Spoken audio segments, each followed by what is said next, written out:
Isaac, welcome to the show, brother. We are so excited to have you here and appreciate you being on the show.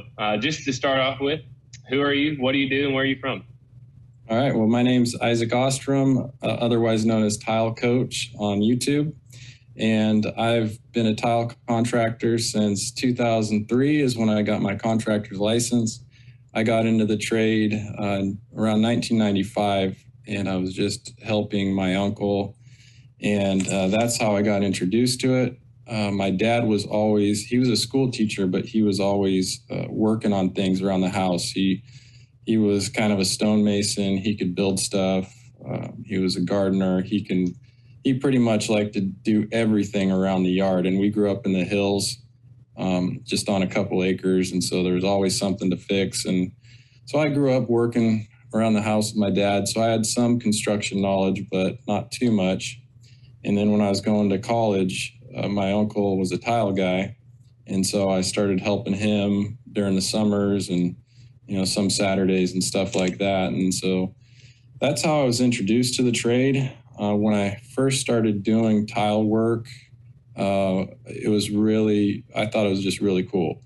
The tile guys, they were just kind of like rock stars to me at that age. They were just the stuff they could pull off and they do. And they were just a little bit different. They were, again, kind of almost like, I would say like rock stars. The setter that I worked for that my uncle had hired was, kind of eccentric. He was part-time. He was a cannabis grower up in the foothills where we lived, and just kind of a wild man, a great tile setter. He was trained in San Francisco in the Union back in the 80s.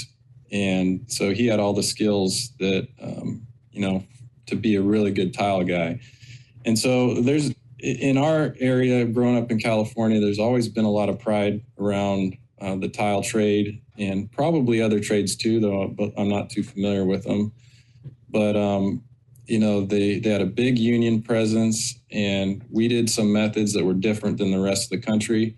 And everybody just thought, they were the best. It was very competitive between tile setters and tile companies. So it really brought out like some really good craftsmen and artists and just really good tile guys. So that's kind of how I got into it. And although I still was trying to go to school, I just fell into the building trades. I got my associate's degree, and then I was going to be a school teacher because that's what my dad did, my grandpa, and, kind of following in that line. But, after my third year of college, I was just like, no, man, I just don't want to sit in a classroom anymore. Started making some more money and stuff like that. And then, so I'm a family man too. So during that time, we had my first daughter, and right after my second daughter was born, we moved down to the valley here. So we moved from the foothills of the Sierra Nevada here in Northern California down to closer to the Sacramento area, which is just down in the valley. And we just were looking for more opportunity at that time. We had a young family. I was probably 24 at that time. My wife was about 23, and we had two little kids and two little girls, my baby girls. And I kind of I was still just doing, working for my uncle, picking up some side gigs here and there. But I kind of had a big break with another good family friend who was down here, just randomly needed a tile project done that their tile had flaked on, and I just kind of finished it up. They just hit me up and they're like, Isaac, can you come finish this? And I did, and it came out good. And happened to be that they had a in with a local tile shop. And so they started handing out my card. And from then, that was like 2002, 2003, it was on. And, it was just like from then on, my phone never stopped ringing. And I just, kept it going. All right. Isaac, I love that. I mean, I appreciate you telling your story. I love hearing about people's story. And I think it's really cool to think about how you said your dad was a teacher and you're getting into tile. So you see the two things of maybe that's probably why you love to do YouTube and teach others, because your dad, you almost went and finished that degree in teaching, and then now you're teaching people about tile. I love that. That's pretty cool, and I love to hear about your story, so I appreciate that. Tell me a little bit about the why California is so passionate about the tile industry. Like you said, your uncle was a little eccentric, but why is it that the West Coast side is, just so big on tile setting and like the art of it? Good question. I often think about, California in general a lot because this is my home. It's where I'm from. And, I think the California mentality or there's something about have you ever been to California? Okay. So I haven't traveled much outside of California. I've been to Idaho.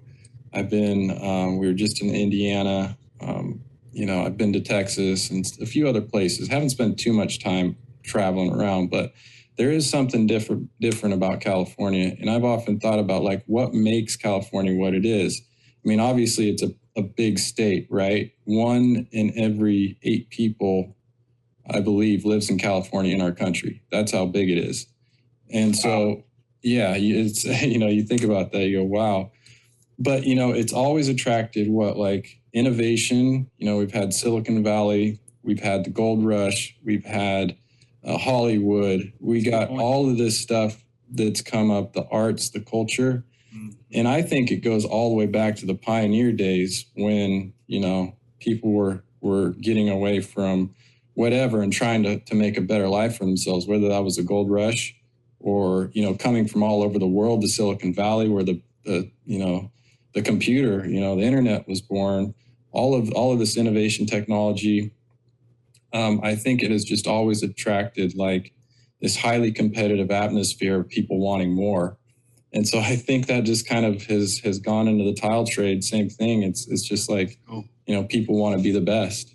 Right. And so you can go into like, even in our town here in Sacramento, you can go down to the tile shop and, there's just this attitude about tile guys, they want to be the best, they take pride in it. And, so yeah, it's a really cool thing. I don't know if that explained it right, but I think that has something to do with it.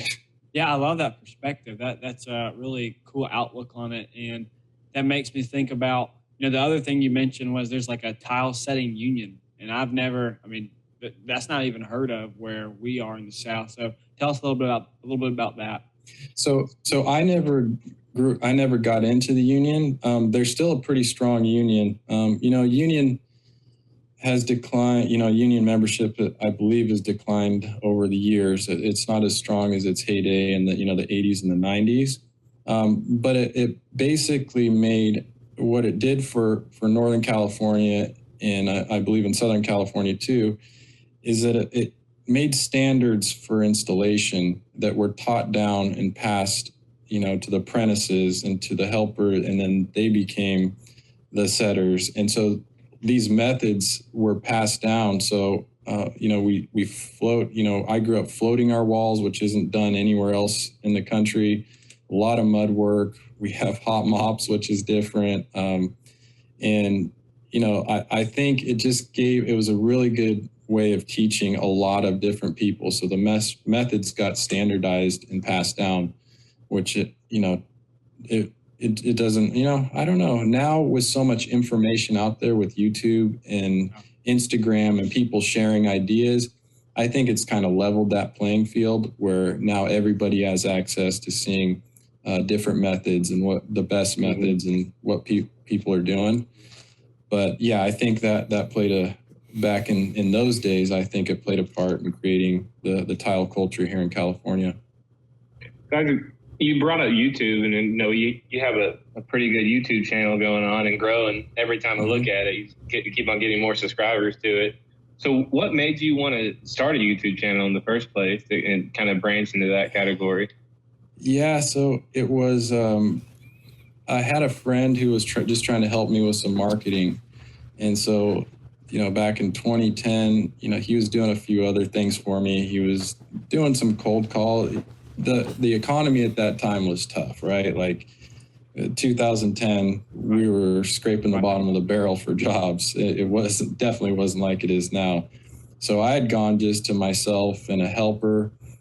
I always stayed busy, but there were jobs where I didn't have another job in front of me. So I had him helping me try to round up more work, just making cold calls to general contractors and just passing out flyers and stuff like that. And one of his ideas he had was to do a YouTube channel.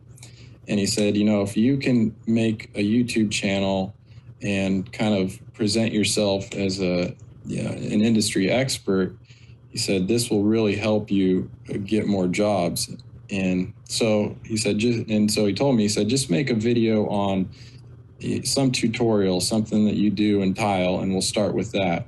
And so that was my very first video, was a how to float a shower video. And so I made that one and didn't think too much of it. I mean, some people were watching it, but gosh, it sat with, I don't know, if you guys have a YouTube channel, you probably know what it's like. You make a video and you're like, what, 46 views in 2 weeks? You're like, how are people going to see this? You feel like that. And so I kind of left it alone. I made that video, then I made, I think, one more video, maybe like 3 or 4 months later, on how to lay out a tile floor. And then the same thing, nobody's watching it. So I'm like, yeah, this is kind of pointless. And just left it. And then like 4 or 5 years later, I think I just went back and checked. It was probably around 2015. And I was really busy between the time I started in 2010 and 2015, trying to just build up my own company because the economy started coming back. So during that time, we built our showroom. We moved from our original house to a bigger house. I mean, we just had a lot of stuff going on that I couldn't mess with the YouTube, but I did go back and check it. And I noticed people had been subscribing to it. And, I was probably up to maybe 1,000 subscribers. And so I was like, oh, okay, well, people are kind of checking it out now. And so I made a couple more videos, and then the more I made, then it just started going and going. And then I kind of had a break with one of my videos. I did a video on kerdi. Are you familiar with schluterkerdi? Okay, so yeah. I made a video with schluterkerdi, and at the time, I was one of the area's biggest schluter guys, because we did all of the mud work here. And I always thought the schluterkerdi was really cool. I just thought it was, the orange. I thought it was a really neat product. So I was one of the first ones in my area to use it. And so I was in with all the reps and everything. Well, I was trying to promote their product. And so I just started doing these testing videos. And then I did a testing video that I built with the guys at Schluter, my Schluter reps. We had a big barbecue. I had like 10 other tile guys here, and we built this cool demo out of schluterkerdi. And so that was cool. But then I filled it up with water, and over a week's time, the whole thing leaked out. And so I made a video on that, and that just tripped everybody. That video it didn't go viral, but around the tile community, that video got out. It ended up on, the desk of the head of Schluter, and he gave me a call. But it was kind of, it was a trip. I mean, it was good for YouTube. It was a lot of turmoil kind of in my life, because it was like my reps were pissed at me, and I really had to make a decision at that time. Like, am I going to expose this? Because for one, I've done a lot of these showers before. And for two, it's like, I'm kind of screwing over my sales reps, they're, but I wrestled with it, and I was like, I think tile guys need to know how this stuff works. And so I went ahead and put it out there. And anyways, that kind of got a lot of people looking at my videos, and then it just kind of grew from there too. Once that happened, my subscribers really started going up. Tile guys started paying attention to me, and it created kind of a controversy again, which is good for media, where there were guys saying, Schluter's the best, it never leaks. And then there's the guys who were like, I knew it. I knew Schluter would leak. And so the way it turned out, though, is that there's Schluter works for what it's intended to do, which is a shower that's taken and it dries out. It's not meant to be like a bathtub, which we all had assumed it was. We thought it was a waterproof product. Okay. It is a waterproof product, but the thin set that holds it together is not waterproof, so you can't let it sit underwater. And so it was actually kind of cool what's happened from that, because it's like, Schluter's had to come clean a little bit and just be like, admit that this is the way it works. It's a good product, it works, but it's not waterproof. And that's the way their early marketing was always pressing, was it's a waterproof system. So now that everybody understands how it works, it's good. It's all good. And so, but yeah, that video really kind of got my YouTube ramped up. And then I did a video on a failure, and then that video actually went viral. So you guys might have seen that video. It's up to like 2.2 million views or something. But that video was a shower that I did like now it's probably 15 years ago. Wow. And it was a shower that I did, and it leaked and failed. And it was a product that the owners had purchased. It was like a kit, and I put it in. And so I wasn't liable for it. And I had them sign off on it at the time because we were doing hot mops. And I was like, I've never done this. If you want me to use it, I can't be liable for it because I've never even seen it before, but we'll do it. I'll follow the instructions and do it. Well, anyways, that thing failed and rotted out. So I actually made a video titled, I tiled this shower and it failed. And that just, again, that's just a catch when people saw that. Yeah. Like, this guy is showing like his mistakes.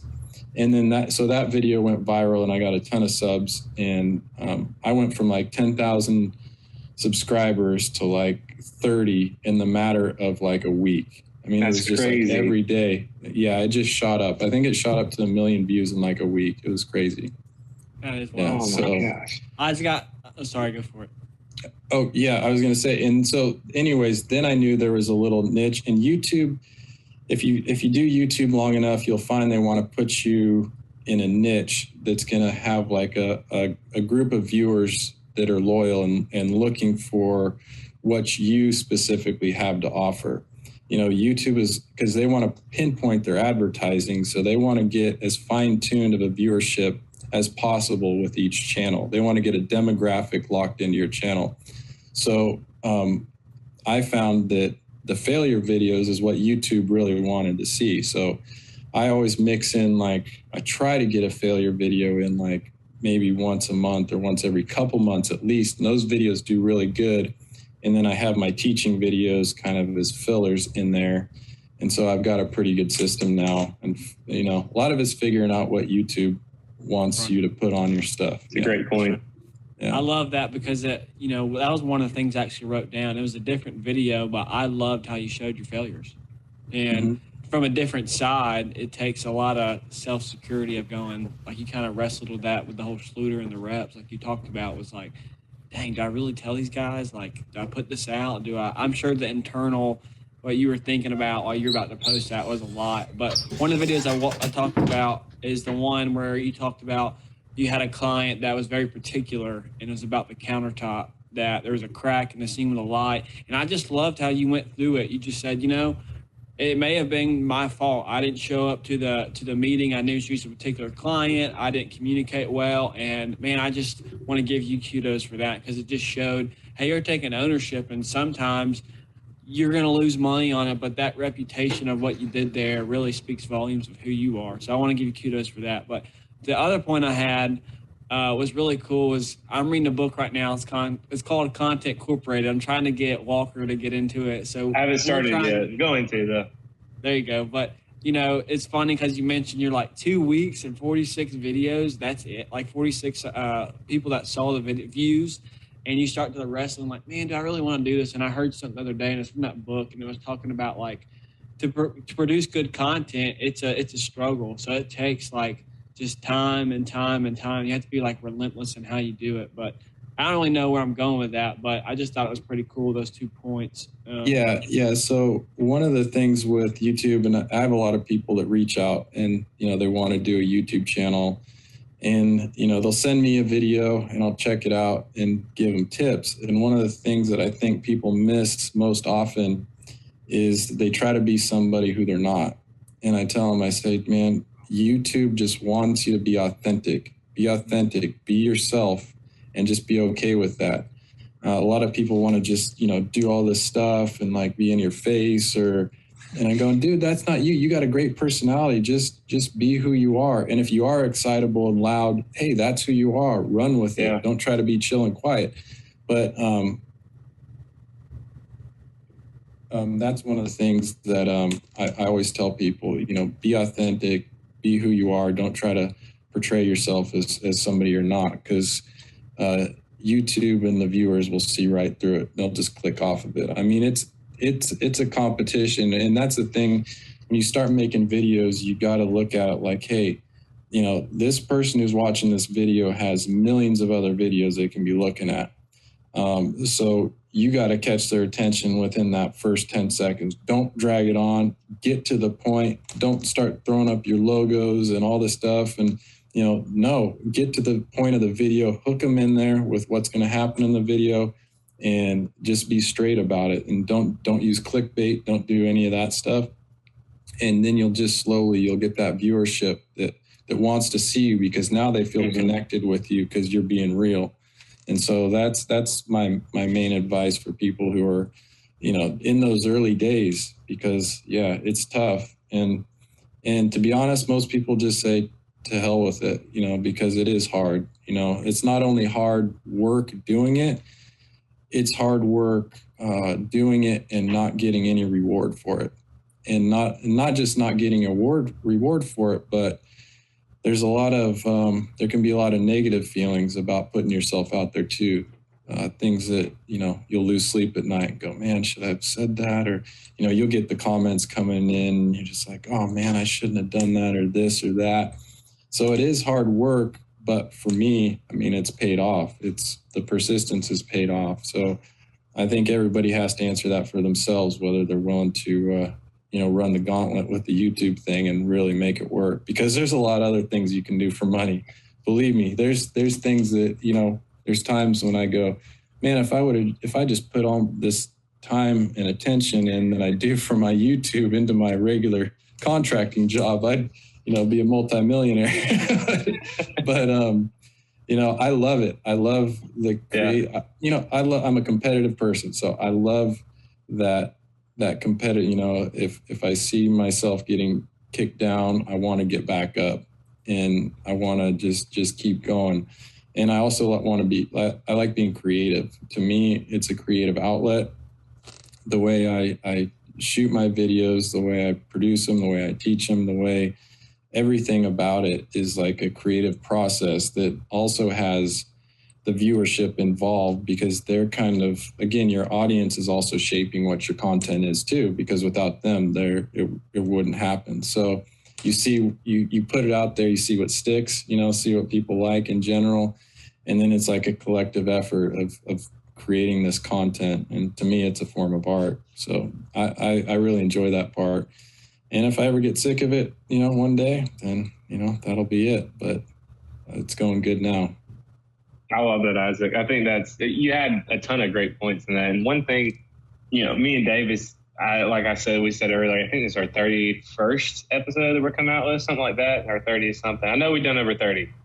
And in the beginning, me and Davis struggled with just doing it, to be honest, talking on a podcast or on Zoom to someone in person like this, or over video like this, because it's in person, we can do it all day long. I can talk to a brick wall, but there's something weird about being filmed about it, that you want to change who you think you are. And, that's not the case. And it's just something that we had to realize. Hey, look, people, first of all, they don't know us, so they don't know what we're like.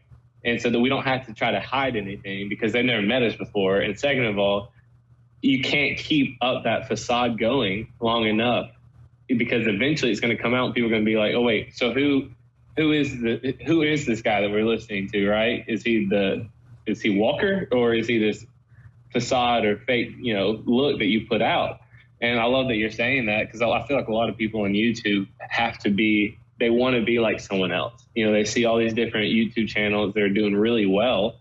And so they try to imitate what those channels are doing by acting like the people on there, and that's just, like you said, that's just not the case. Just be you, do it, and go out. And I love that. And I'd say my other favorite YouTuber, and I mentioned it before, was Sal blasi, and he's from Boston. He's got a thick Boston accent. He's just an older dude. And I told him, my dude, Sal, just hearing your voice, you know, on the videos is what makes me want to watch them. You know, I hear your Boston. It's just so cool to hear it. And that's just him. He's not trying to be anybody else. He's just being himself, and it really works. And he's been like kind of my role model as far as like wanting to, what I'd want my channel to be like. And, you know, so he's been kind of, you need those role models too, right? In anything in life. And I think that's one thing that I've had going for me. You know, first of all, you know, my father, who was a hard worker, he was a good example, the early tile setters that I looked up to. And so I think that's really important, especially in construction. If people are getting into construction, you need somebody to look up to. There needs to be those people who are like, man, I want what they have. And I think for a long time, the construction trades didn't have that going for them. There was a lot of selfishness. I don't know, that it just, again, social media has awakened that again. You see people posting these incredible things, whether it's tile work or even electricians and plumbers. Plumbers can put some stuff in, you know, like a boiler room and all their piping, and I'm going, man, that just looks sick. Yeah. And so I think, and that's, I think that the trades are being built back up. For one, the money is better than you're going to find even if you're a banker, mortgage broker, stuff like that. Construction's where it's at right now. So the money's coming up, and the prestige. And so when I first started my YouTube channel, I saw like a huge need for getting more people into the trades, and we still need them. Skilled labor, there's still a big shortage because everybody, you know, I would say, you know, people are less likely to put in the grind, you know, being an apprentice, being humble, and, you know, working really hard. A lot of people want to just get into it and be like, oh, hey, you know, I want to start making a bunch of money. You know, well, that's not really how it is. But when I created my channel, I wanted to make it attractive for kids who are in high school, an alternative option for going to college, because, as you know, everything that's told to kids coming out of high school, I mean, well, from the minute you get in high school, they're giving you the track to get to a 4-year university, right? And so, like, that's pretty much the only option. If you're not going to a 4-year university or a junior college, you're pretty much a failure. I mean, even like the kids who are going to JCs were looked at, oh, he's just going to a JC. And so, you know, I was a high school football coach too, and I saw all these kids with like could have been like really good skilled builders, but they were just like, nah, you know, mom and dad want me to go to college, and then they get some degree that just is useless now.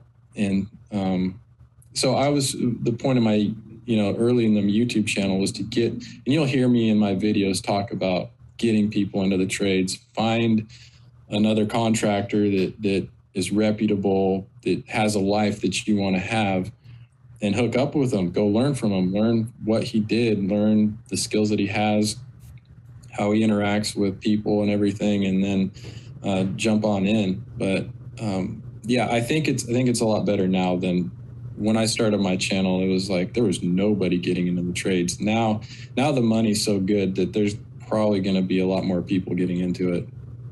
Isaac, I love that you brought that up, because the whole premise of Laying Foundations podcast is just exactly what you said.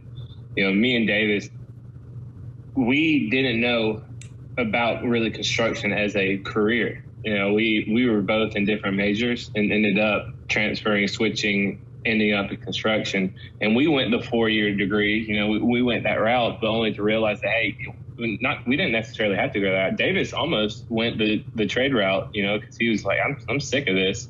Right. And so we started Laying Foundations just because we saw these high school kids coming out that just don't know what to do. You know, they don't want to be a doctor, a lawyer, an architect, an engineer. But to them, they've been told like exactly what you just said. They've been told so many times by all these different people that, well, if you're not one of those, then I guess you're a failure. There's nowhere else to go. And I guess you're going to end up doing XYZ job for the rest of your life, or working in a factory, whatever, all these different things. But because then you hear dirty construction worker. That's what we always say on here. That's what people think. They see people on the side of the road and they blame them for everything. But little do they know that guy in muck boots in the hole digging something out is probably making double what some of the guys driving past the road's making. And he's the reason that they can drive on that road, and it's like, I don't know. It's crazy because people just don't realize that. And so for you kind of mentioned it already. You kind of answered my question, but what advice would you give to these high schoolers, young college age kids who are like, I'm thinking about the trades, but I don't know if I can pull the trigger yet. What's something you would say to them? Well, I'd probably just say, I think we're all born with unique talents and have different tendencies to go into, right? I know that there's guys that are, can sit longer than others and can just concentrate. My son is actually one of them. He loves video games. He's 12 years old and, doing things. I mean, he'll play some ball and stuff, but for the most part, he can sit and tinker with the computer. He built his own PC. He can do stuff awesome. Like that. And for me, I'm more of a doer. I'm like always out wanting to do things, build things, hike, hunt, fish, whatever, play golf, whatever it is. And so I think we all have, unique talents, to our own individual self. And so I think there just needs to be the option for those kids. And I think one of the things I also believe strongly that ADD, ADD and ADHD is way overdiagnosed, just because there's kids that are like myself, that need to be doing things that can't sit in a classroom.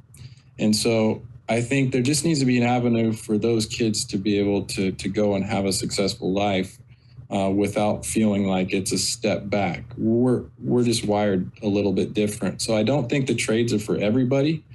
But it is for some people. And I think most people, by the time, they're in high school, they know what kind of person they are. They know what they like to do. And so for those people getting into the trades, I would say, you just, gosh, how would I even put it? I always tell people, again, just find somebody that looks like they're a good person. And again, the trades have had a bad name for a long time because it's, kind of synonymous with alcoholism, drug addiction, just being tired and beat down. The construction worker you'd always hear about, is just old, smoking cigarettes and beat down, their joints hurt, their back hurts. And you're like, man, I don't want that life.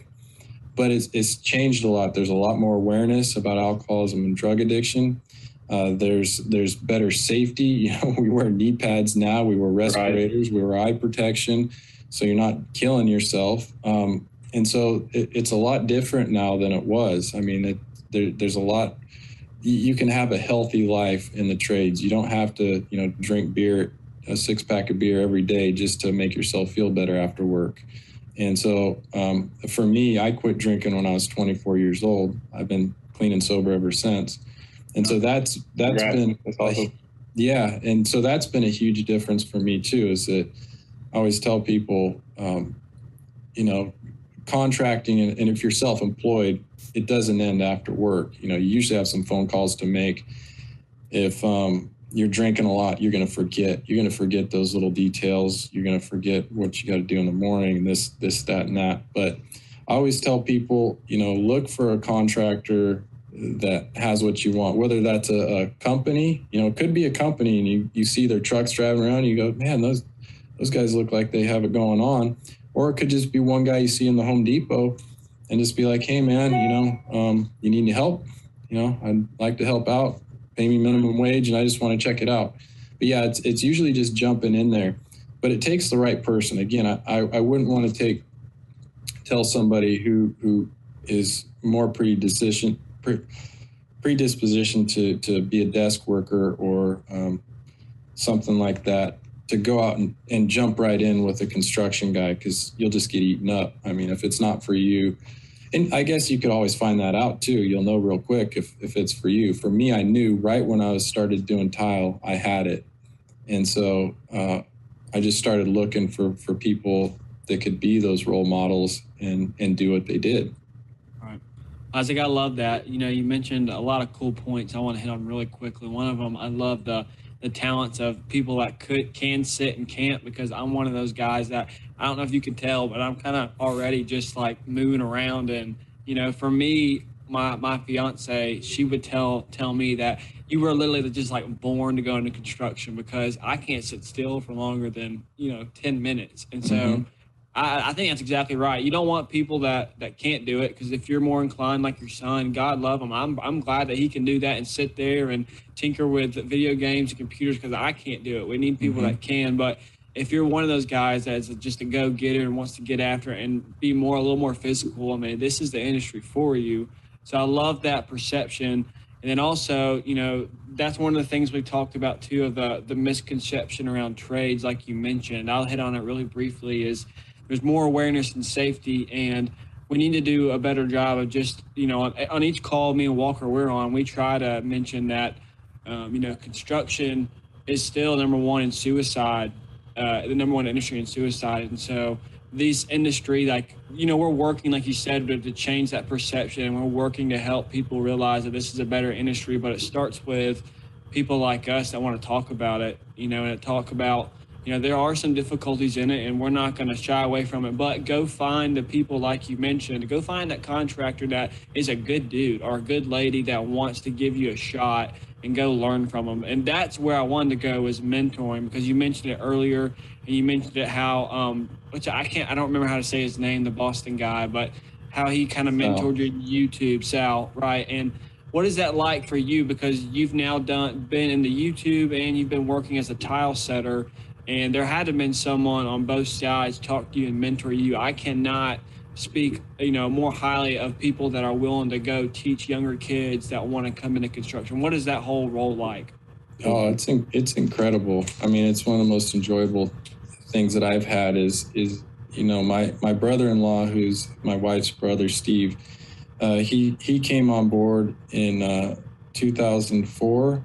So right after I started my company, he came to work for me. He was right out of high school, and he kind of didn't have another path to go. He was starting to get in a little bit of trouble, and we kind of took him under our wing. He lived with us for 3 or 4 months and started working for me. And, it's been incredible. He's still working for us. He's my main guy.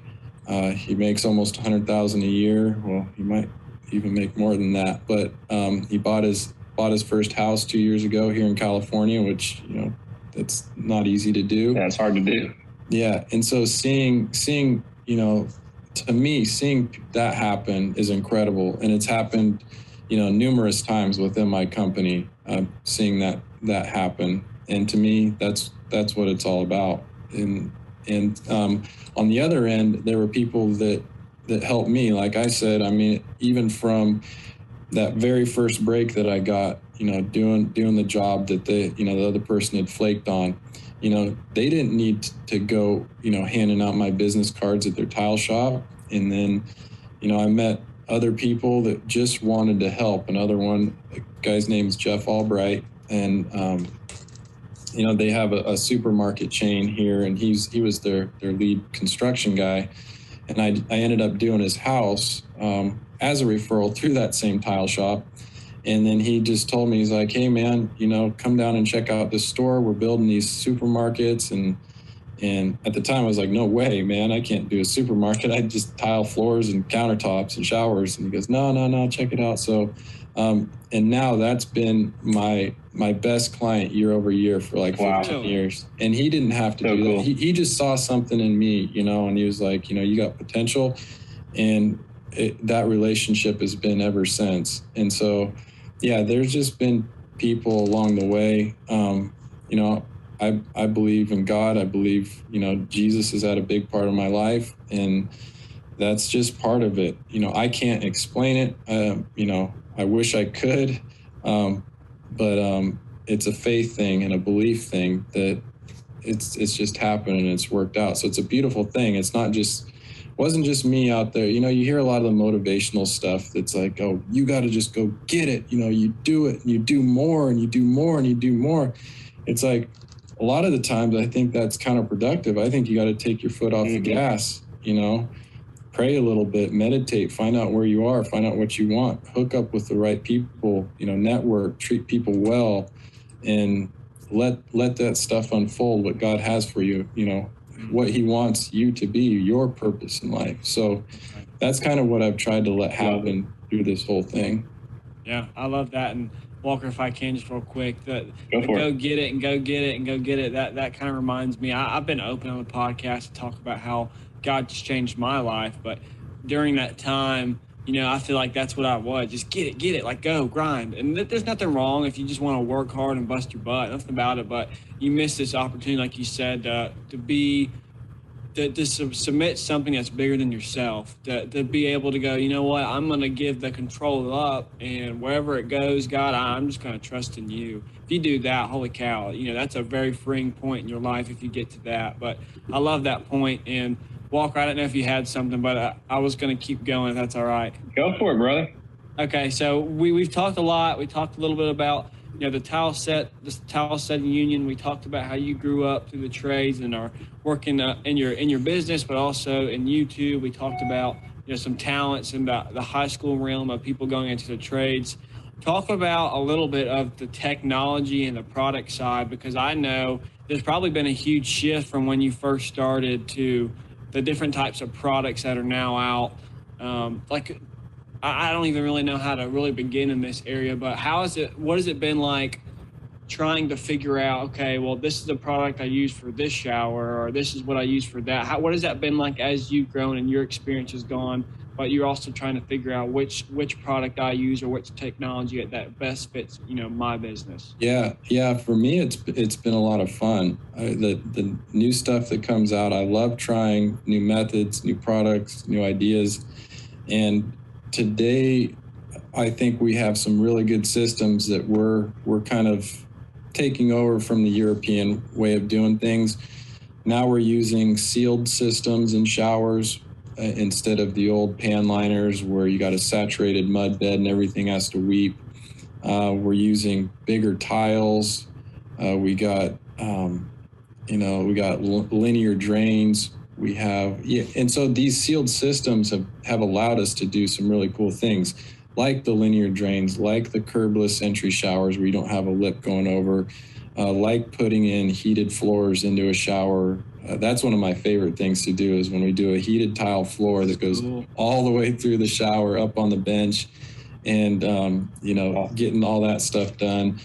Putting lights in shower niches, LED lighting, and so there's a lot of new technology that's been pretty cool.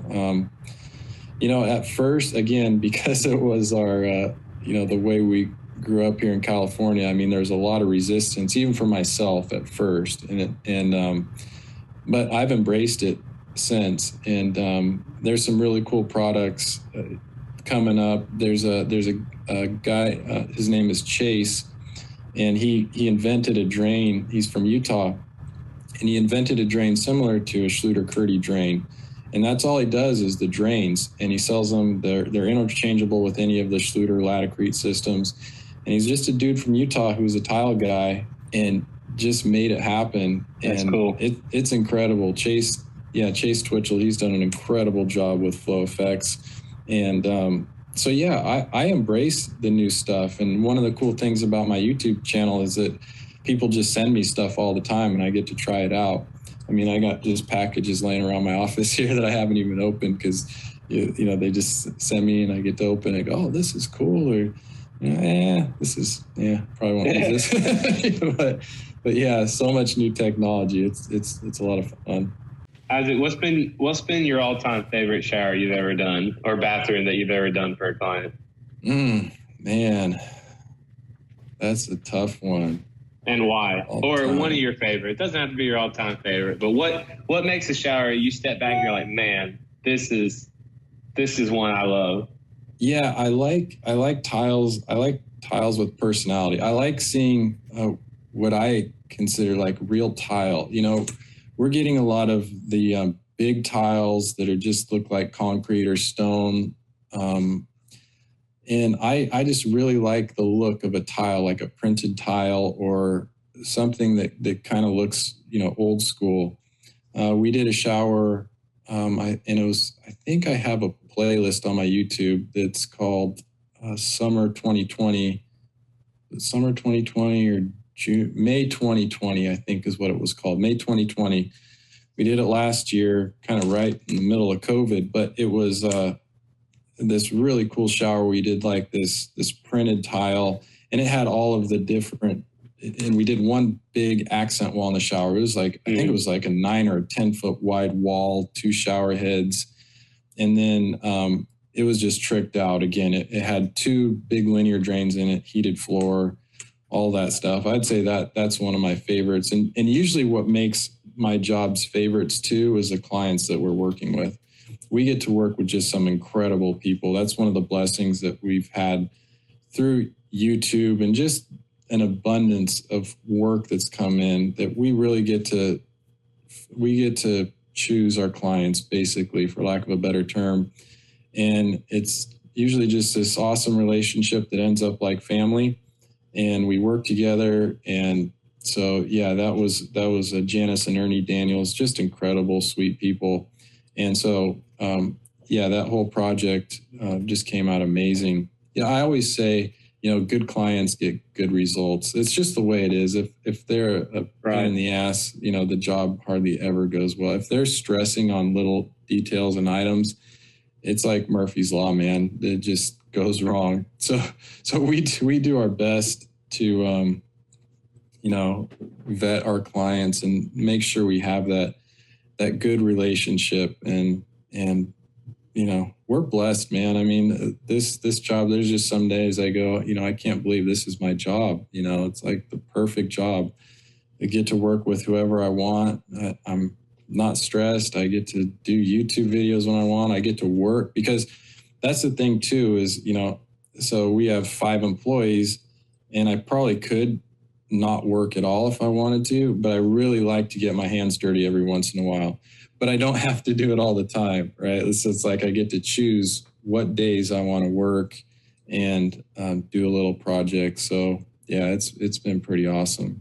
And I want to, before I forget, I want to just say, I didn't know that the suicide rate for construction workers was so high.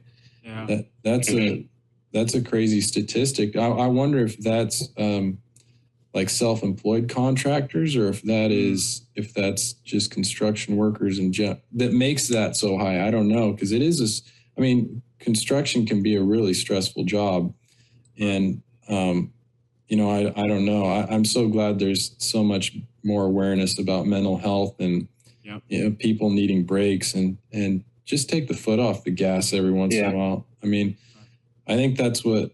If there is a silver lining to all this COVID craziness going on, is that we were forced to take our foot off the gas for a little bit. That's right. And Lord's got a plan for everything. Right. And figure out what's most important to you. That was a blessing in disguise there. But yeah, talking about the mental health and awareness, we actually had a guy on here. His name's Nihar Trivedi, and he actually is in Seattle, so close to the West Coast. Close to you.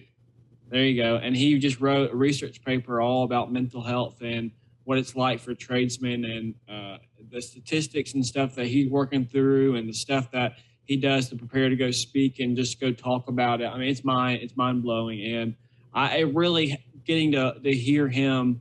And from, I mentioned on here, my aunt was a counselor at one point. Now she does leadership, but those two sides just make me like, whenever I'm out on my job site, I just want to go listen to guys and figure out who they are and what makes them drive and what makes them tick, because who knows what they're going through. I have no clue. I know that the construction industry is changing, and I'm excited. Walker and I are very excited to be a part of that, and we're just trying to highlight the good people and bring more of that and change. But I also know there's some stuff that's still going on, like you said, that there might be people that take a 6-pack every night, and that's how they go to bed. And, that's tough. And, that's one of the things I just want to or try to encourage people is like you mentioned relationships. Relationships changes everything. Your relationship with your employer or just the guy you're working with or whomever it may be, don't be in a bad situation to where it's like, man,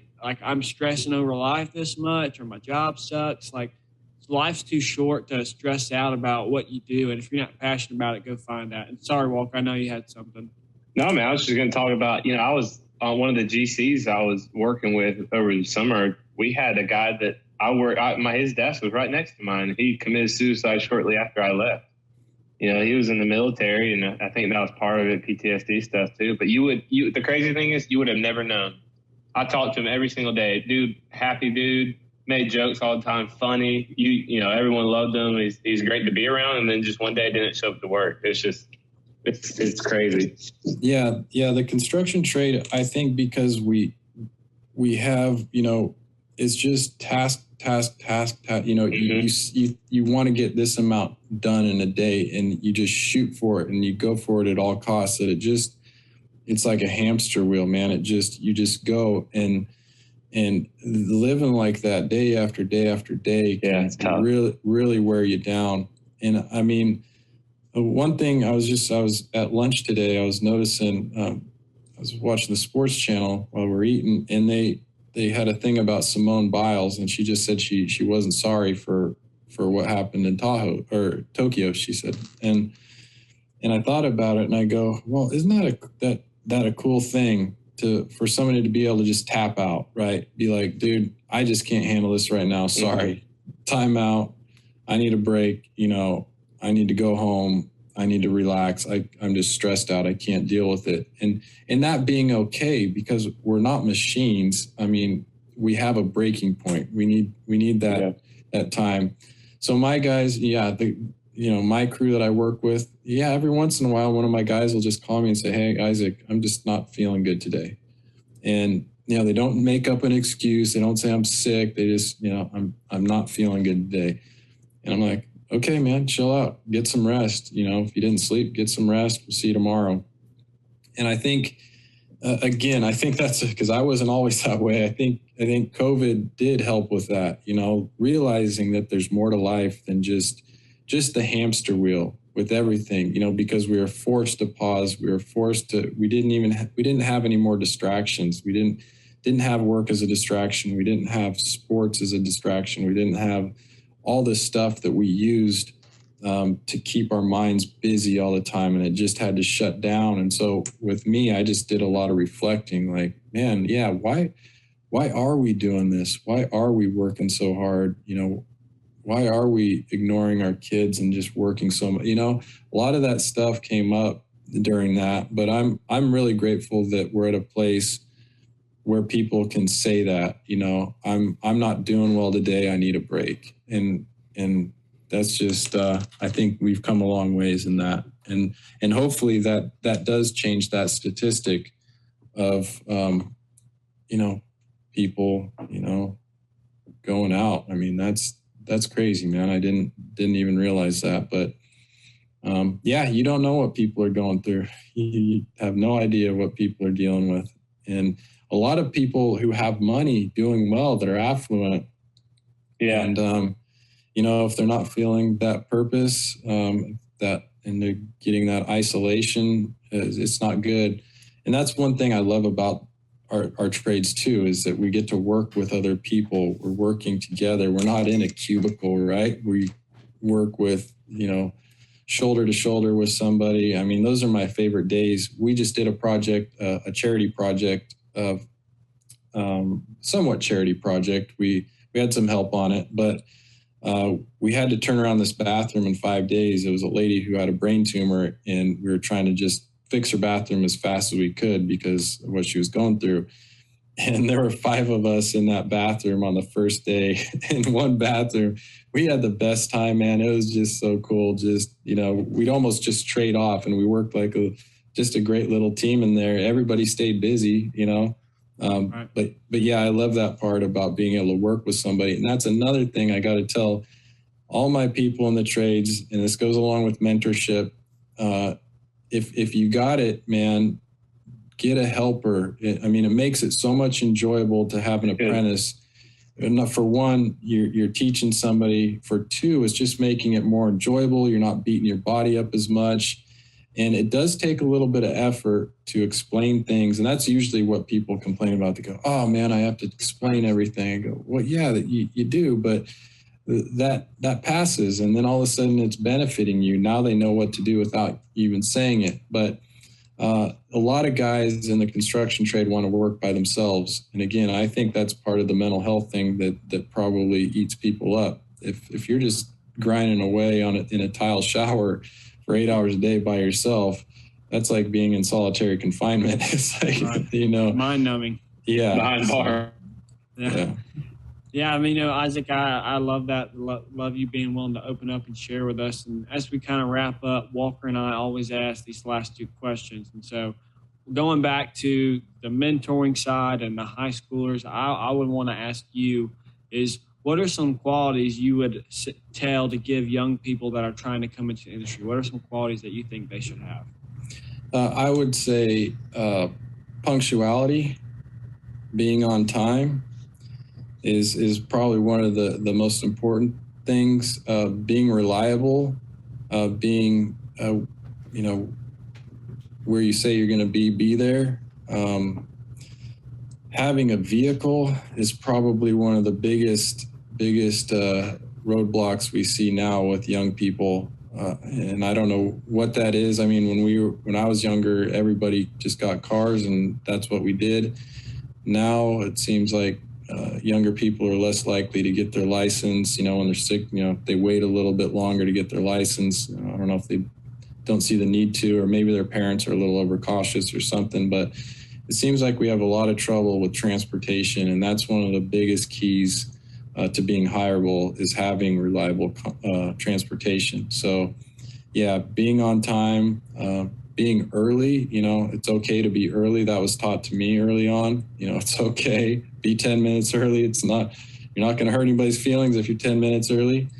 And that's about it. Just be willing, have an open mind, and the rest kind of takes care of itself.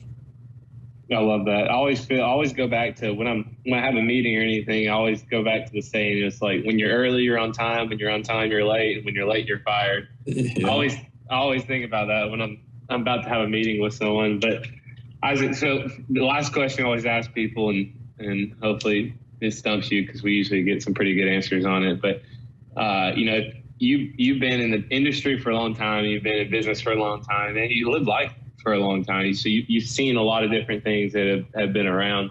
If you could go back to your 20-year-old self with the knowledge that you know now, what would you tell yourself? Oh, shoot. I would probably tell myself to enjoy the ride. That's a good one. I think a lot of my life, I kind of alluded to it a little bit before, I was always trying to get somewhere else, grinding. If I just get to here, if I can just get this, if I can just get that, and really that's a trap, because that's a never-ending cycle that you can just keep going and going.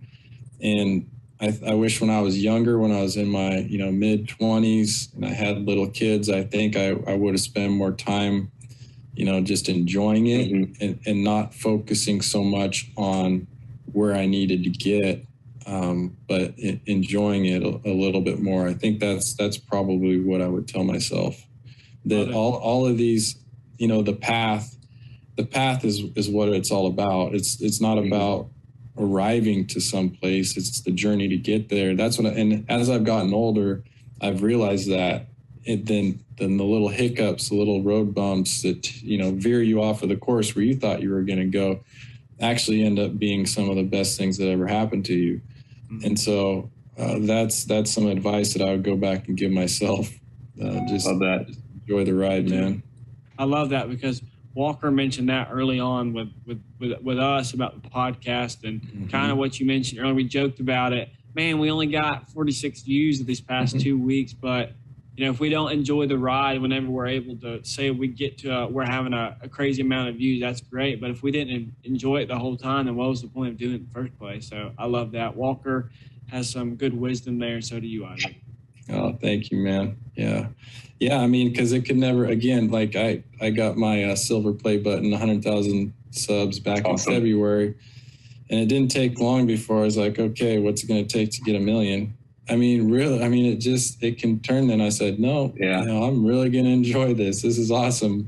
My wife and my daughters ended up making me a cake with, 100K subs. We had a big party. I was like, man, this is incredible. And then I just spent more time thinking about what it took to get to where I was at instead of where I need to go. And it was really cool. So yeah, that's about it, man. I love it. Isaac, thank you so much for being on the show, man. We had an awesome time. Love learning about you, and I appreciate all the wisdom and guidance and knowledge that you gave us today. It's awesome.